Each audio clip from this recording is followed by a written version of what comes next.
Marcos, capítulo 7, versículo 1 em diante, diz assim. O título da minha Bíblia diz assim: Jesus e a tradição dos anciãos, o que contamina o homem. Agora é o texto. Ora, reuniram-se a Jesus os fariseus e alguns escribas vindos de Jerusalém.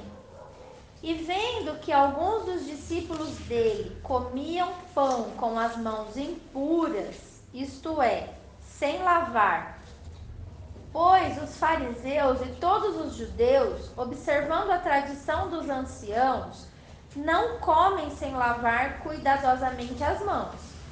Quando voltam da praça, não comem sem se aspergirem, sem se lavarem, né? E há muitas outras coisas que receberam para observar, como a lavagem de copos, de jarros e vasos de metal e camas. Interpelaram-no os fariseus e os escribas. Por que não andam os seus discípulos de conformidade com a tradição dos anciãos, mas eles comem com as mãos sem lavar?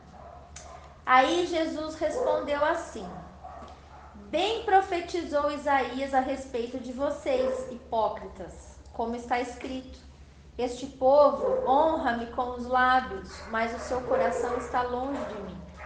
E em vão me adoram, ensinando doutrinas que são preceitos de homens.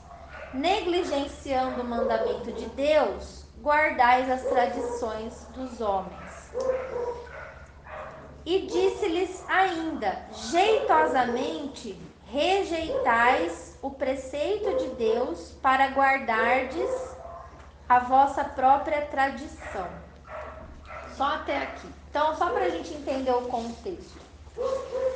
Esses homens, esses fariseus, eram os religiosos da época que participavam dos rituais no templo em Jerusalém, tá? Que era...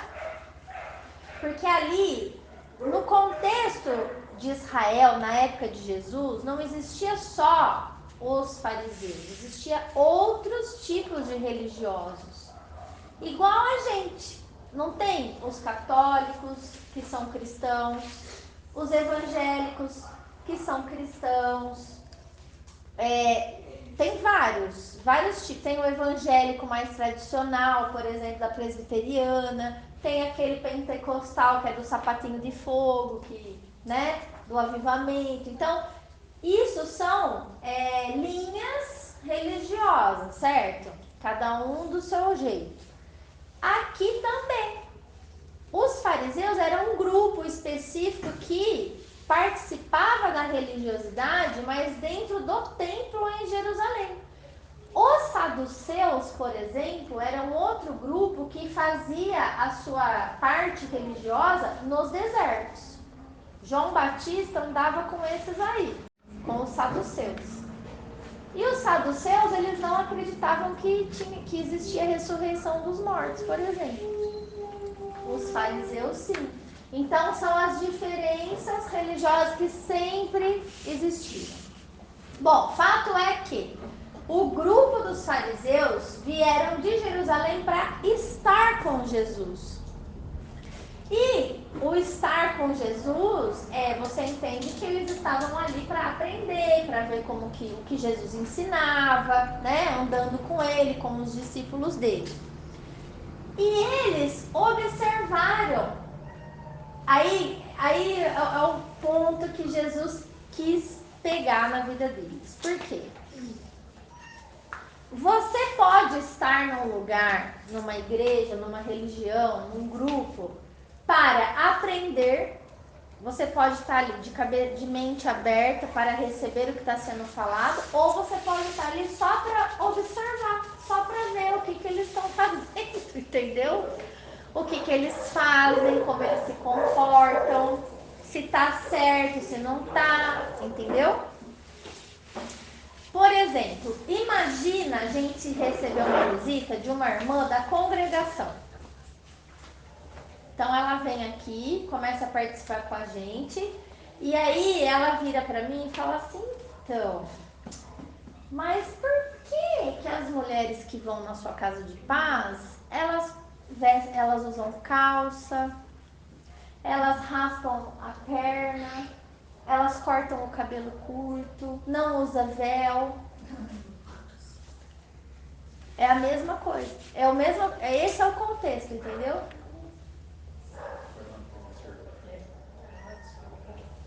Aí, o que Jesus disse? O gato. Aí, o que acontece? Eles trouxeram aqui um ensinamento que veio dos anciãos, a tradição dos anciãos. O que são anciãos? São homens mais velhos. São coisas que são passadas de geração em geração. Então, o que eles ensinaram? O certo, a higiene. Eles ensinaram que você tem que lavar a mão antes de comer, porque que a gente já viu muito, né, nesses 2 anos, o que mais é importante mesmo é lavar com água e sabão, evita contaminação, lavar copo, lavar jarro, limpar a cama, trocar lençol, tudo isso é certo. Não é errado o que eles estavam falando. O que Jesus disse para eles é o seguinte: vocês estão muito preocupados com essas coisas e vocês deveriam estar mais preocupados em guardar as leis e os mandamentos do Senhor, da forma como todos deveriam guardar, do que ficar olhando se o teu irmão, ele lava a mão antes de comer ou não lava, se ele usa brinco ou não usa, se ele raspa a perna ou não raspa, se corta o cabelo ou não corta. Você entende o que Jesus disse? Jesus, ele trouxe uma exortação assim: olha, para de olhar a vida dos outros. Comece a olhar para a sua própria vida. Olhe para dentro de você. Não importa se a Cris vai comer sem lavar a mão. Não importa, isso não me importa. Eu não deveria comer sem lavar a mão. Entendeu? É isso que Jesus está ensinando, né? Então eu coloquei aqui, Jesus, ele aproveitou a preocupação dos fariseus em andar em conformidade com os ensinos e tradições dos mais velhos, para adverti-los que deveriam ter o mesmo cuidado e preocupação para cumprir ou para seguir os mandamentos de Deus. Então é isso que ele disse, né? Aí, o que adianta guardar as tradições dos homens, lavar a mão, fazer tudo certinho, né? Deixar o cabelo grande, usar o véu, botar isso, fazer aquilo, aquilo outro, e negligenciar os mandamentos de Deus. O que adianta? É isso que Jesus disse. E na vida da gente não é diferente. Às vezes não. O que a gente tem que entender é que sempre, quando a gente se dispõe a estar em qualquer lugar, qualquer contexto religioso que seja, o nosso coração precisa estar voltado para receber o que há de melhor. O que Deus vai falar com a gente através daquela mensagem. Porque se o nosso coração tiver com esse sentimento de olhar quem tá, quem não tá, como é, o que faz, a palavra não vai te transformar. É perder tempo. É isso. Então a motivação do nosso coração tem que estar sempre nesse sentido. O que o Senhor vai falar comigo? O que Ele quer? Qual é a mensagem para mim? Né? Porque, infelizmente, às vezes a gente vai num contexto religioso, até mais com a esposa, com o marido, e a gente fica, nossa, essa palavra foi para ele. Ai, nossa, será que ele entendeu? Não importa, foi para ele, mas foi para você também. Então, o que da palavra é para você? Entendeu? É esse o sentimento que a gente tem que ter quando busca, né?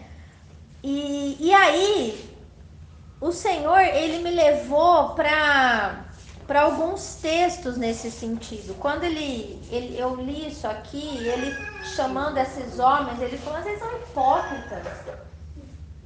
Vocês estão mais preocupados com isso, com aquilo outro, e não estão tão preocupados em saber o que Deus espera de vocês. E aí, eu entendo que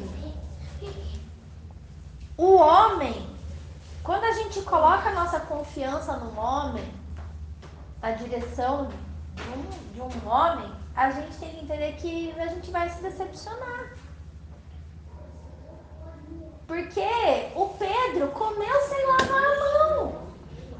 Ele era porco. Você entende isso? Puta, o cara chegou da rua, não lava a mão para comer.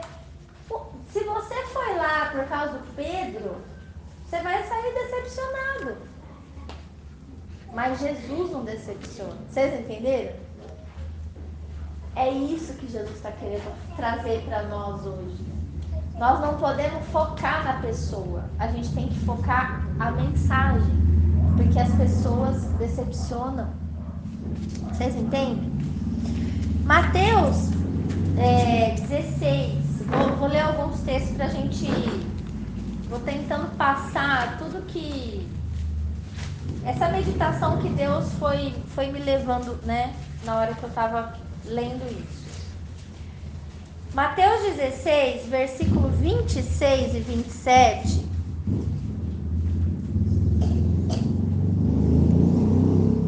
Não, na verdade é o 16, mas é antes, né? No versículo 5 a 12. Sobre essa doutrina dos fariseus. Jesus, ele fala aqui, ó. Ora, tendo os discípulos passado para o outro lado, esqueceram de levar pão. E Jesus lhes disse: vede, acautelai-vos do fermento dos fariseus e dos saduceus, os dois grupos religiosos. Eles, porém, discorriam entre si, dizendo: é porque a gente não trouxe pão? Percebendo Jesus, disse assim: por que discorreis entre vocês, homens de pequena fé, sobre o não terdes pão? Não compreendeis ainda, nem vos lembrais dos 5 pães para 5.000 homens, e de quantos cestos vocês tomaram? Nem dos 7 pães para os 4.000, e de quantos cestos vocês tomaram? Quanto sobrou, né?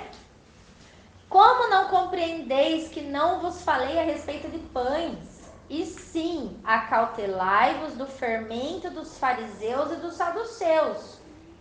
Então entenderam que não lhes dissera que se acautelassem do fermento dos pães, mas da doutrina dos fariseus e dos saduceus. Entendeu? Então, Jesus, ele já estava mostrando para os discípulos dele que eles tinham que ter cuidado com a doutrina religiosa daquela época, das linhas de interpretação religiosa daquela época, né? E passando então para o versículo 26 desse capítulo, diz assim: Jesus disse: pois que aproveitará o homem se ganhar o mundo inteiro e perder a sua alma? Ou o que dará o homem em troca da sua alma? Porque o Filho do Homem há de vir na glória do seu Pai, com os seus anjos, e então retribuirá a cada um conforme as suas obras. Então Jesus disse o quê? Adianta a gente seguir um homem, uma interpretação, uma liderança, sendo que vai ter um dia que nós vamos estar diante de Jesus, na presença dos anjos, e ele retribuirá a cada um de nós segundo o que a gente tem feito. Então, na verdade, não importa o que o outro está fazendo. Não importa. Se o outro come sem lavar a mão, raspa a perna, usa saia, usa cabelo comprido. O que importa é o que eu estou fazendo. Porque eu vou dar conta diante de Jesus daquilo que eu faço, não daquilo que o outro faz. E aí ele diz assim: o que dará o homem em troca da sua alma? Como que você vai resgatar a sua alma nesse dia? Né? Que adianta a gente ganhar o mundo inteiro, a gente participar da Casa de Paz, sair fazendo missões, evangelizar as pessoas? A gente vai ganhar muitas vidas para Jesus, mas perder a sua própria. Então, quem que é a pessoa mais importante daqui hoje? Só eu e você.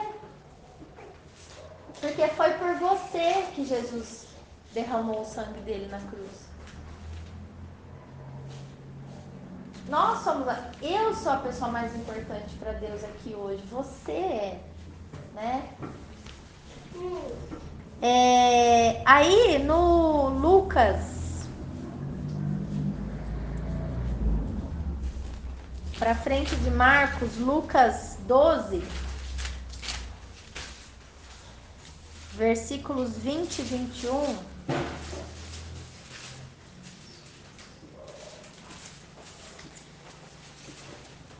Conta-se uma parábola, né, uma história sobre um homem que estava muito feliz com os frutos dele aqui na terra.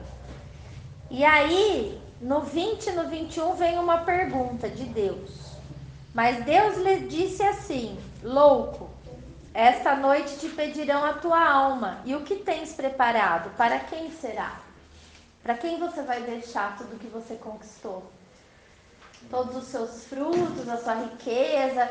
Você já pensou em ampliar os seus celeiros, os seus depósitos para guardar mais coisas que você tem? Mas você vai morrer essa noite, para quem vai ficar isso? Essa foi a pergunta de Deus. Assim é o que entesoura para si mesmo e não é rico para com Deus.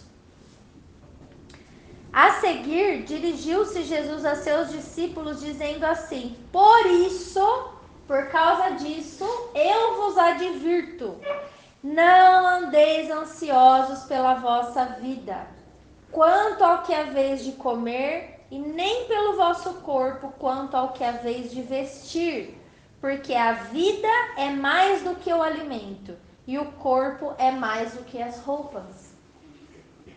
O que Jesus estava falando para eles? Vocês não vão ser como esse homem, que vai acumular na terra, e depois vai morrer e ter que deixar para alguém. Não vai usufruir disso, isso é por um tempo. Vocês não vão andar ansiosos por essas coisas, porque a vida de vocês vale muito mais do que o que vocês têm, o que vocês vão comer. Essa preocupação, a vida nossa é preciosa para Deus. E o nosso corpo é mais precioso para Deus, porque nós somos o templo do Espírito Santo. Nossos membros são para servir ao Senhor. Isso é mais importante do que a roupa que a gente vai pôr. É isso que Jesus estava falando. Então, vocês que são meus discípulos, meus seguidores, precisam parar com essa ansiedade, com essas questões do futuro. Aí ele fala assim, olha...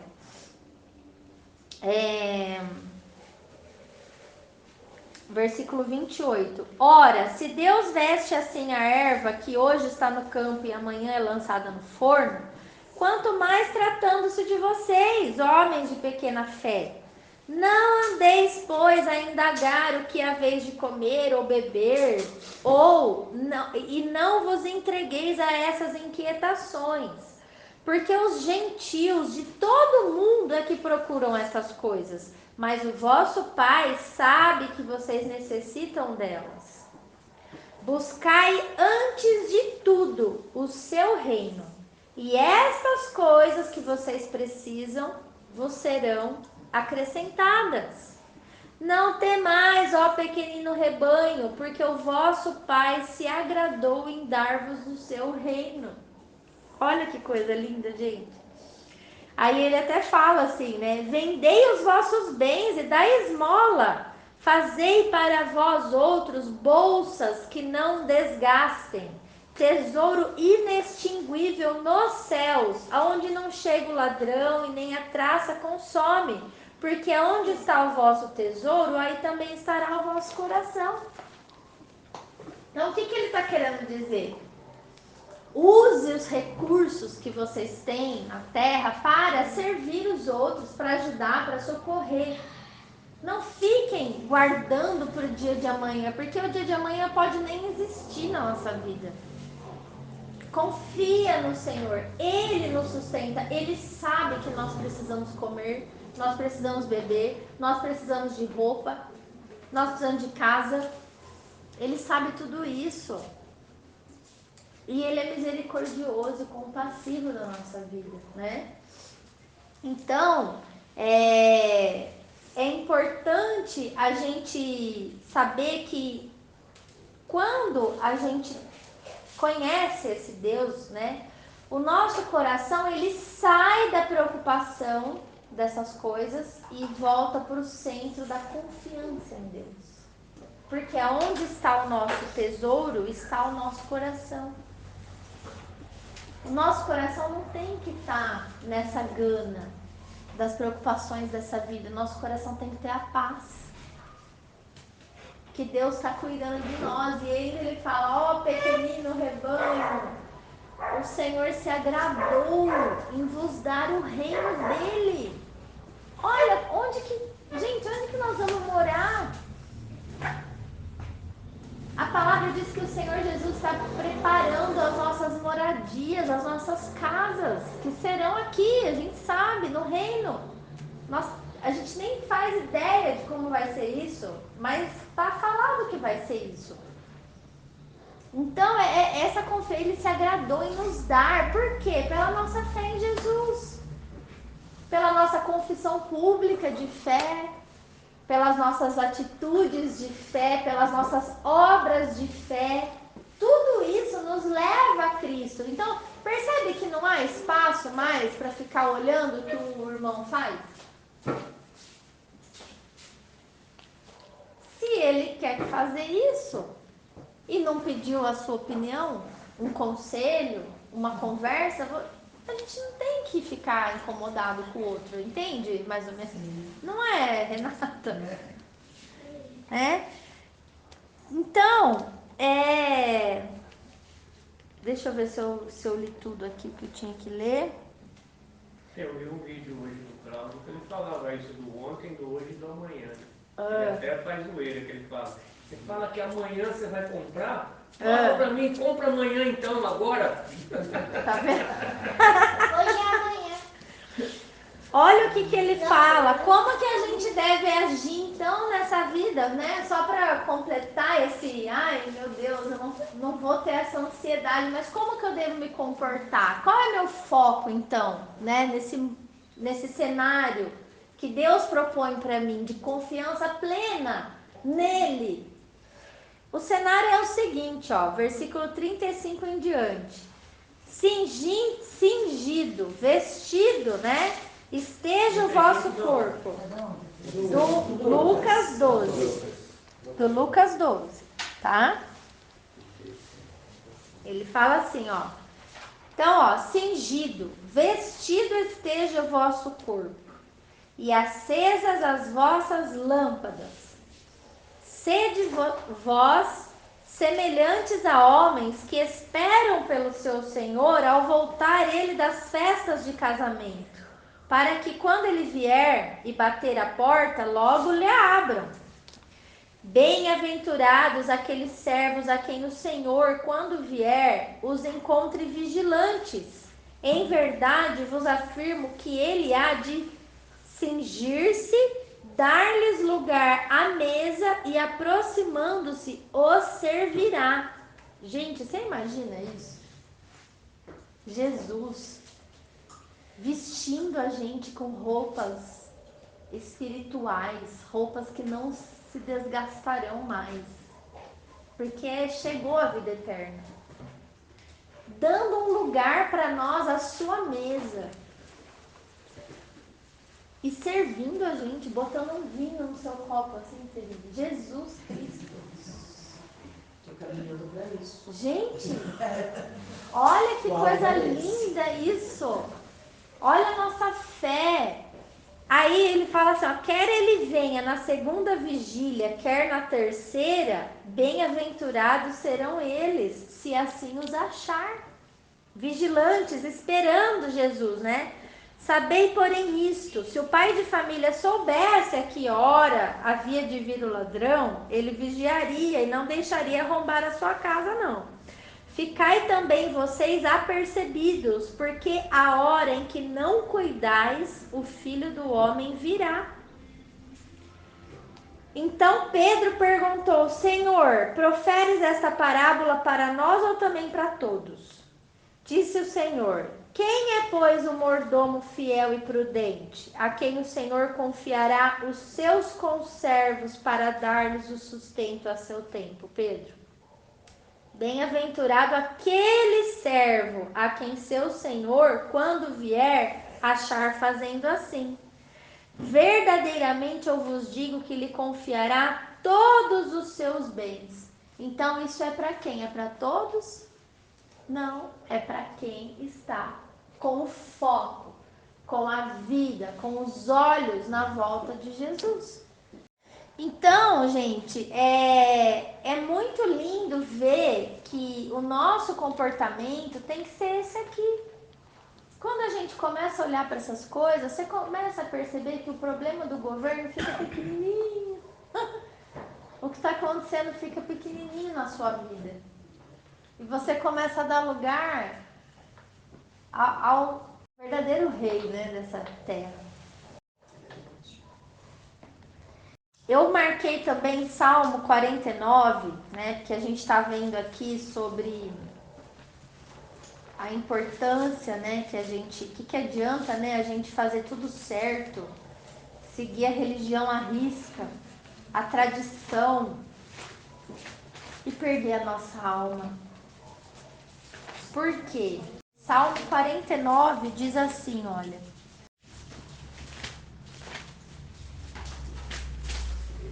Sete e 8. Ao irmão, verdadeiramente, ninguém o pode remir. O que é remir? Perdoar. Nem pagar por ele a Deus o seu resgate. Pois a redenção da alma deles é caríssima e cessará a tentativa para sempre. Então, o que ele está falando? Que ninguém pode perdoar o irmão, o próximo. O único que pode perdoar e remir uma alma, ou seja, salvar uma alma, impedir que ela morra eternamente, é Deus. Por quê? Porque a redenção da alma, o preço do perdão foi muito alto. Foi o sacrifício de Jesus Cristo na cruz. Então, por isso que Jesus falou naquela ocasião para os fariseus, vocês precisavam estar mais preocupados em obedecer os mandamentos de Deus. Ao invés de ficar olhando se o Pedro chegou da praça e tomou banho antes de comer, se o Tomé lavou a mão antes de pegar no copo, entendeu? Porque se eu perdoei, né? Se eu perdoei o Tomé, o Pedro, se eu derramei meu sangue pela vida deles, então acabou, está perdoado, né? E no Salmo, e ainda nesse Salmo 49, no versículo 15, ele fala assim: mas Deus remirá ou perdoará a minha alma do poder da morte, pois ele me tomará para si. Não temas quando alguém se enriquecer, quando avultar a glória da sua casa, pois em morrendo nada levará consigo, a sua glória não o acompanhará. Ainda que dure a vida, ainda que durante a vida ele se tenha lisonjeado, e ainda que o louvem quando faz o bem a si mesmo, irá ter com a geração dos seus pais, os quais já não verão a luz. O homem revestido de honrarias, mas sem entendimento, é antes como os animais que perecem. que não tem vida. Então, o que a gente tem que buscar? Entendimento. Buscar compreender as leis do Senhor para podermos aplicá-las verdadeiramente no nosso contexto, na nossa vida, no nosso dia a dia, eu falo, né? É isso que vale, porque é Deus quem perdoa a nossa alma, né?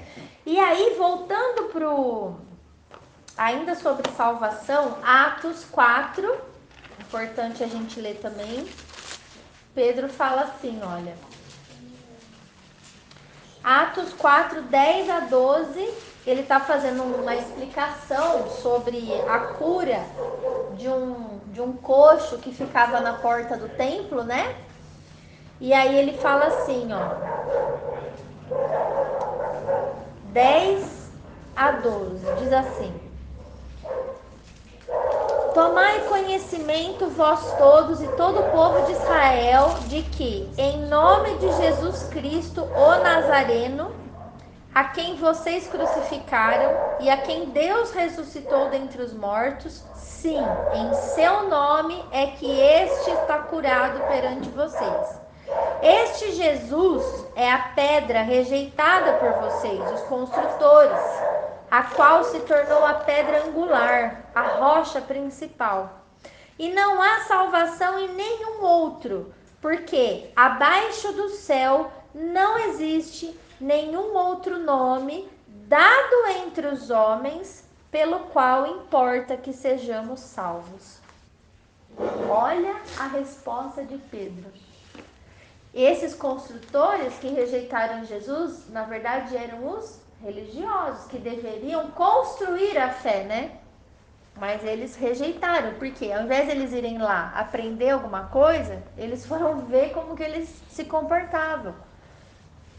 E Pedro dá essa... Então não existe nenhum outro nome dado entre os homens, nenhum homem, nenhum ser humano, né? No qual importa que sejamos salvos ou perdoados. E aí olha que interessante, ao verem a intrepidez de Pedro e João, sabendo que eram homens iletrados e incultos, ou seja, eles não tinham estudos, eram pessoas ignorantes, até brutas, impulsivas, né? Porque Pedro teve que ser muito tratado por Jesus ali. Admiraram-se e reconheceram que haviam eles estado com Jesus. Então, o que eles perceberam em Pedro?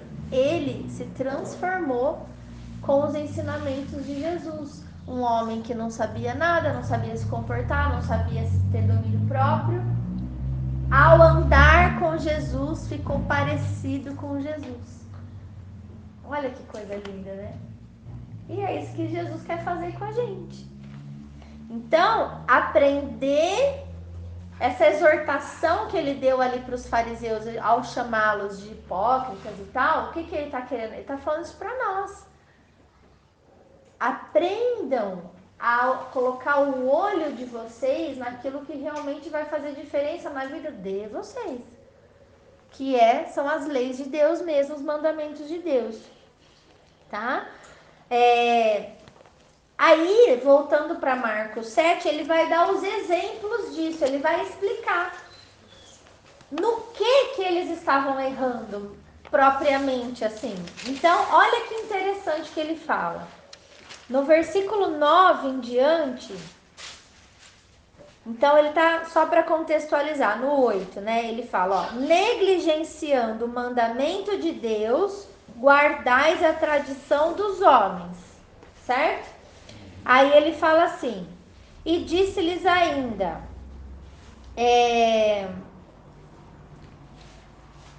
aí ele vai explicar no 8. Pois Moisés disse, então na lei de Deus, né, que foi dada a Moisés, está escrito assim, honra teu pai e tua mãe. E quem maldisser a seu pai ou a sua mãe, seja punido de morte. É isso que está na lei de Deus, não é? Certo? Então eles deveriam se concentrar em aplicar isso no contexto deles. Mas o que eles faziam?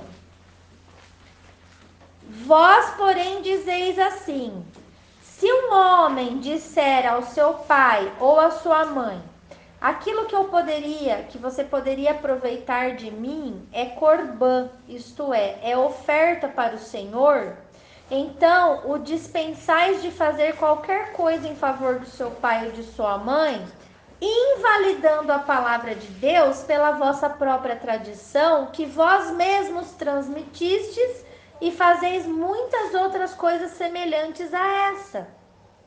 Então, o que eles faziam? Por exemplo, vem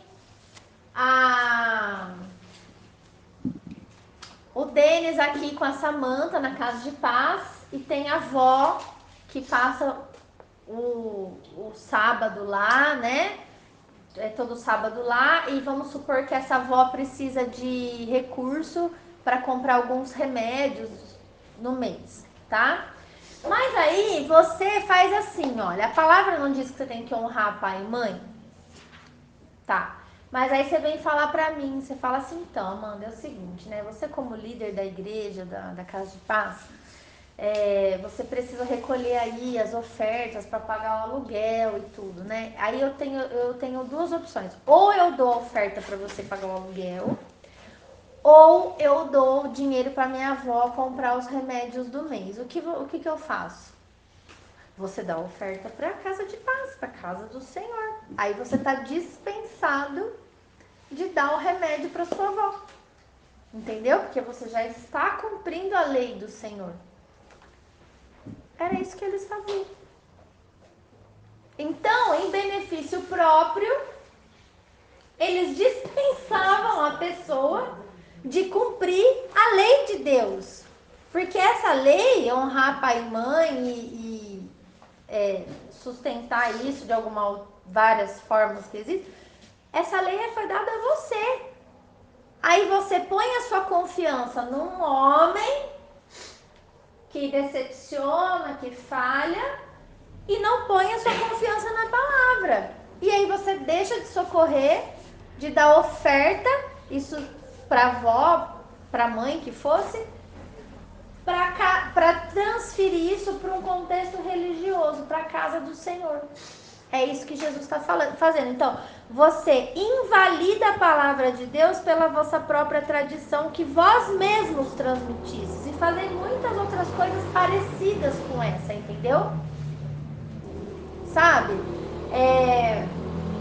Outra coisa que seria parecido com essa, por exemplo, você está casado com alguém, aí você vai numa igreja.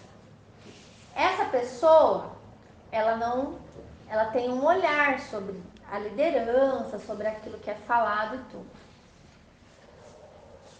Só que a liderança, o que a liderança faz? O que a palavra de Deus manda você fazer? Não manda você ser submisso ao marido? Nós, mulheres, não temos que ser submissa ao marido? Aí você vai falar com o líder. Então, mas meu marido, ele não gosta que eu venha, que não sei o que, ele é contra, ele é isso. Não, deixa o seu marido de lado, briga com ele, porque ele tem demônio. Começa a orar e jejuar, isso é demônio. Você ora, jejua, e aí você continua vindo aqui, passa por cima dele e vem. É isso. Isso é um outro exemplo. Tá certo isso? Aí você fica lá brigando, o marido, você olha pra ele, você já vê o demônio atrás dele. Vai ficar ótima a sua relação. Aí você fica jejuando, cada vez que você fala que não vai comer, você arruma mais briga em casa. E continua indo lá na igreja. Então, não tem, muitas pessoas, né, nessa bobagem, acaba invalidando o que Deus ensinou para seguir preceitos de homens. O que fazer? Filha, numa situação dessa, você tem que usar o discernimento, você tem que orar, você tem que arrumar um jeito dele te deixar ir no lugar. Como que você vai ficar toda hora batendo de frente, entendeu? Ou você fala, então eu não vou mais, mas a culpa é sua. Você vai dar contas com Deus. Porque eu não vou mais naquele lugar, mas eu vou ficar em casa. Mas você vai se ver com Deus, porque eu não estou aprendendo, você nem conhece. É diferente. Agora, uma pessoa que conhece. Eu passei por isso. O Ronaldo, a gente frequentava um lugar, ele não concordava muito, ele tentava me alertar, abrir meus olhos, eu não queria enxergar. Eu invalidava muito a palavra de Deus para obedecer o preceito do líder lá, do pastor. Estava errado. O casamento estava indo pro buraco, entendeu? A sorte é que ele orou e Deus ouviu a oração desse homem sábio. E aí abriu-se o meu entendimento e tudo deu certo para ele, né? A máscara do homem caiu. Mas não foi fácil, foi um período difícil para nós, para o nosso casamento, para a nossa família, né? Agora é diferente, porque ele ia comigo, ele observava, ele conhecia, ele não estava falando uma coisa também que ele não conhecia. E aí eu tinha que ter ouvido mais ele, porque se eu tivesse ouvido ele, eu tinha sofrido menos, né? Quebrado menos a cara, me decepcionado menos. Então a gente nunca pode invalidar o que a palavra de Deus diz. Quando Deus fala, seja submissa ao seu marido, será que ele não sabe o que ele está fazendo? Ele não sabe. Ele não sabe que o homem tem uma visão de maior alcance do que nós, por exemplo? Ele sabe, gente. Né? Quando ele fala, ganhe seu marido com a boca fechada, será que ele não sabe que a gente tem a boca grande? Que a gente fala demais na cabeça, que não é para falar? Ele sabe. Então, a gente tem que se concentrar na lei, naquilo que a Bíblia nos orienta, nos ajuda para a gente aplicar aonde? No nosso dia a dia. É no nosso dia a dia que isso tudo vai fazer o efeito, entendeu? E Jesus deu uma bronca neles. Vocês ficam invalidando as minhas leis para arrumar benefício próprio. Então, o que é bom para vocês? Ah, é bom a ofertinha, né? Então, você dispensa a pessoa de ajudar os pais, porque sobra mais para você. Ah, é bom o fiel ali e o marido que se lasque, né? Porque é mais fácil enfrentar a mulher tonta do que o maridão, né? É assim, gente, o mundo é assim. Pensa bem. Então, ó, Jesus está ensinando coisas profundas aqui para nós. Aí ele fala assim, ele deu esse exemplo, aí ele fala de outro exemplo, ó, versículo 14. Convocando ele de novo a multidão, ele disse assim, ouve-me todos e entendei. Então Jesus ele falou, esse assunto é muito importante, todo mundo precisa ouvir, todo mundo... O Otávio tá cuidando, já passou. Não, o Otávio já tá resolvido. Tá dando um beijinho. Já Jesus ele falou assim, ó, todo mundo precisa entender sobre isso. Isso é muito sério. Ele reuniu a multidão, ele convocou todo mundo para explicar melhor sobre isso. E ele fala assim, ó, nada há fora do homem que entrando nele o possa contaminar. Mas o que sai do homem é o que o contamina. Se alguém tem ouvidos para ouvir, ouça. Quando entrou em casa, deixando a multidão, os seus discípulos o interrogaram acerca dessa parábola. Então ele lhes disse, assim vocês também não entenderam. Não compreendeis que tudo o que de fora entra no homem não o pode contaminar? Porque não lhe entra no coração, mas no ventre e sai para lugar escuso. E assim considerou ele puros todos os alimentos. E dizia, o que sai do homem, isto é o que o contamina. Porque de dentro do coração dos homens, ou seja, vamos traduzir, das emoções dos homens, do nosso estado emocional, dos nossos sentimentos, tá? É que procedem os maus desígnios, os maus desejos, a prostituição, os furtos, os homicídios, os adultérios, a avareza, as malícias, o dolo, a lascívia, a inveja, a blasfêmia, a soberba, a loucura. Ora, todos esses males vêm de dentro e contaminam o homem. Então, o que Jesus falou? Por que ele falou sobre isso? Ele explicou que o problema do homem, o mal que está em nós, está relacionado às nossas emoções, aos nossos sentimentos. É o que sai da gente, é o que a gente externaliza, tá? Não é o que a gente come. E por que ele usou esse exemplo da comida? Porque na lei havia uma relação de alimentos puros e impuros. Por exemplo, a carne de porco é um alimento considerado impuro na lei do Antigo Testamento. Ninguém podia comer carne de porco.